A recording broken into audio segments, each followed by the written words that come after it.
En este video vamos a repasar cómo se hace la firma electrónica o la firma digital en OpenEHR y este es el proceso general. Nosotros tenemos una versión que contiene datos. En OpenEHR las versiones en general son original version y contiene cierto conjunto de datos. Los datos en general son compositions, documentos clínicos, y la versión puede contener un commit audit. El commit audit es como el log de auditoría de esa versión, cuando se crea en un servidor OpenEHR de información clínica.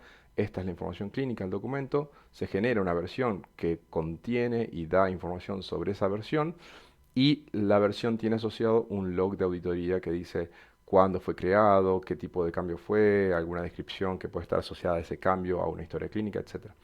Y el log de auditoría puede ser un log normal o puede ser un attestation. El attestation es esa información más la información de la firma. Esto es lo que queremos crear. Y sobre todo lo que queremos crear es este proof que está acá, que es un string, y es la firma en sí.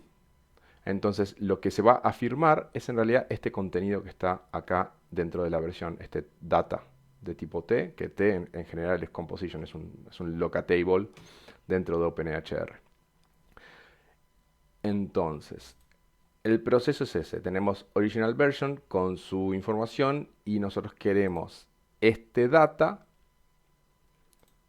hacerle primero una serialización canónica. Ese data nosotros lo tenemos en general en memoria. La serialización canónica es pasar ese conjunto de datos, ese documento clínico en general, a un formato tal que la serialización del mismo documento, de la misma estructura de datos en memoria, produzca el mismo string, la misma cadena de caracteres, en el mismo orden, exactamente lo mismo. Por eso es canónico. Siempre que aplico el mismo serializador, voy a obtener el mismo string. Y esto es un string. A este string, que va a ser bastante largo y puede ser cualquier formato, podría ser un XML, podría ser un JSON, en este caso voy a usar JSON, le vamos a aplicar un hash. El hash es un MD5, en este caso. ¿Sí? Puede ser otro, puede ser un SHA-2, puede ser otro tipo de hash. La idea es que lo que se firma va a ser el hash, porque el hash tiene un tamaño más pequeño que todo el documento entero. Pero el mismo string va a producir el mismo hash. Y si firmáramos el string directamente todo esto, vamos a producir una firma muy grande. Y además el proceso de firma, porque se usa encriptación, también tardaría mucho más.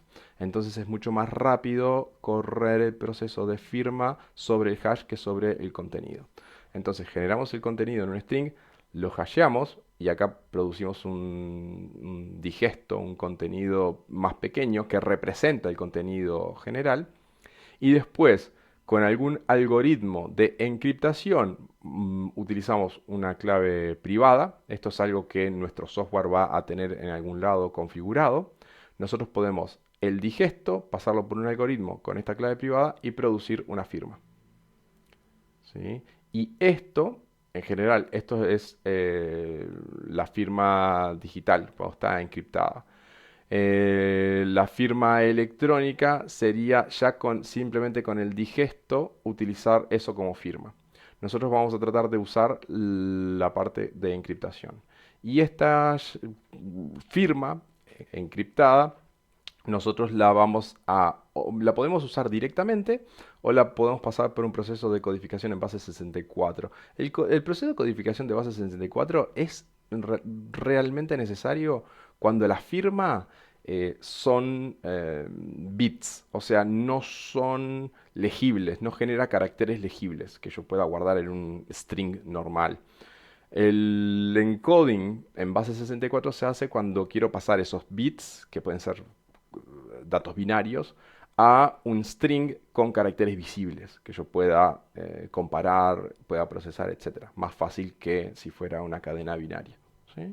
O sea que este paso en realidad es opcional, pero vamos a hacerlo también este paso. Y eso va a ser la firma ahora en ASCII. ASCII quiere decir que son caracteres visibles, y no son simplemente datos binarios todos juntos, eso se va a guardar en la firma. La firma, acá dice signature, pero en realidad la firma va acá en donde dice proof, ¿sí? En este atributo. Es lo que se guarda acá. Y eso va a estar asociado al log de auditoría de la versión de esos datos. Entonces esa va a ser la firma de los datos. Primero, necesitamos una representación canónica de los datos. En este caso, tengo un JSON y puedo usar eso como representación canónica. Y acá lo que tengo es una versión, original version, y data, lo que está acá, es lo que quiero firmar. Desde esta llave hasta, vamos a minimizar más fácil para que sea más rápido, hasta esta llave. Todo este objeto, este es el que quiero firmar. ¿Sí? Entonces, yo lo que hice con ese objeto, que ya lo tengo, esto sería el primer paso de serialización. Como ya lo tengo en un string, no tengo que hacer ese primer paso de serialización. Ya tengo el string JSON. Lo voy a hashear. Ese hash es simplemente, por ejemplo, utilizar una herramienta como esta online, o puedo programar esto con 2 líneas de código, podría programarlo. Ahí puse el contenido de esa data y generé el hash y voy a utilizar este como hash. Podría utilizar, por ejemplo, un SHA-1, un SHA-2, otros tipos de hashes, ¿sí? Este lo copié y el siguiente paso es con el digesto, que es ese hash, y con una clave privada encriptarlo con algún algoritmo de encriptación y lograr una firma. Eso lo hice con código. Con código, en este caso es PHP, el código. Entonces lo primero que hice fue generar una clave. Esta clave se debe generar no como parte del proceso de encriptación, esto es una prueba, se debe generar como parte del proceso de configuración del software, o sea que esta clave se debería guardar, esta clave, en la configuración del software que va a estar generando firmas digitales. Acá yo le puse el hash, justamente que acabo de generar, este digesto, y este proceso que está acá es el que genera la firma. ¿Sí? Esto lo ejecuto. Básicamente, si yo lo ejecuto, me da una cosa así. Me da que esta entrada, que es el string original, que este es el MD5 de mi JSON original, me da acá este texto codificado.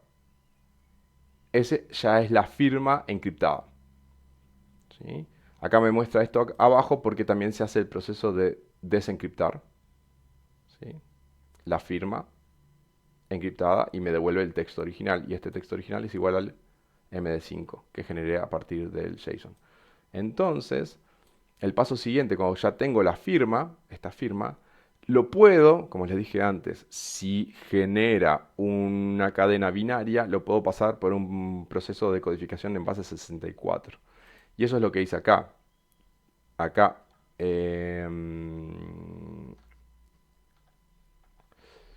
podemos, por ejemplo, usar esa herramienta. Tomo, esto es lo generado por la firma electrónica, esta es la firma electrónica. Acá ven que en realidad la firma es una tira de caracteres visibles, así que podría usar eso mismo, pero lo voy a codificar acá en base 64 y produce esto. Esto, entonces, es lo que terminaría siendo parte del proof, acá, esta firma, ¿sí? Entonces, para verificar la firma, lo que necesitaría es el proof, que ya está, que esto me viene en los datos cuando estoy procesando firmas en OpenEHR, esto viene con los datos, con la versión, y debería hacer primero una decodificación de base 64 para lograr la firma original. Y después, en el algoritmo de decriptación, debería poder decriptar esa firma con la clave original. Y como tengo los datos, estos datos vienen con la firma, lo que puedo hacer es, con estos datos, generar el MD5. Entonces, ¿qué puedo hacer? Comparar lo que desencripté con el digesto. y deberían ser iguales. Ese es el proceso de verificación de la firma. Entonces puedo firmar documentos OpenEHR, que se firma dentro de las versiones, y puedo verificar también la firma de los documentos existentes. Verificar la firma quiere decir que los datos que tengo en mi repositorio clínico no cambiaron, no fueron corrompidos. La firma, la comparación de la verificación de la firma daría un error. Sí, obviamente si los digestos son distintos, pero en ese caso sería, o querría decir, que los datos de entrada que tengo cuando verifiqué la firma son distintos a los datos originales. Entonces ahí puedo verificar que hay un problema de alteración, una inconsistencia. Lo otro que verifico cuando, por ejemplo, no hay problema de consistencia y yo digo los digestos son iguales, es la identidad de la persona que firmó originalmente. Porque, por ejemplo, si en lugar de generar esta clave privada como parte de una aplicación, que la aplicación siempre utilice para todos los usuarios una clave privada, yo puedo hacer que el usuario ingrese una tarjeta que pertenece a ese usuario. Y entonces esa tarjeta se puede leer su clave privada. Entonces yo sé que cuando un médico firma un documento clínico en OpenEHR, firmó con su clave privada. Entonces, ¿qué puedo hacer? Verificar que el autor de la firma es exactamente quien dice ser. ¿Sí? O sea, esto es el principio de no repudio. ¿Qué quiere decir? Que si yo firmo un documento y después se hace la verificación de la firma, yo no puedo decir, yo no firmé el documento. Eso es el principio de no repudio de las firmas electrónicas, firmas digitales. ¿Sí? Yo no puedo decir que no firmé el documento, porque está por el algoritmo verificado que fue mi clave privada. ¿Sí? Y también cualquiera puede decir, y esto es una discusión aparte, que yo qué sé, por ejemplo, agarré la tarjeta de otra persona. Bueno, pero para usar la tarjeta de otra persona, para poder usarla, tengo muchas veces que usar un PIN, o sea, un número aparte que la persona sabe. O sea, yo tengo que poner un PIN que yo sé, como el PIN de la tarjeta de crédito, para poder firmar con mi tarjeta, y el PIN tiene que corresponderse con esa tarjeta, y una vez que ingreso el PIN, que es algo que yo sé y que nadie más sabe porque no lo comparto, se utiliza la clave privada que va en la tarjeta de esa persona. Entonces, si sigo ese proceso, yo voy a saber exactamente quién firmó y sé exactamente que esa persona no puede decir que no firmó. No hay forma, ¿sí? Técnicamente.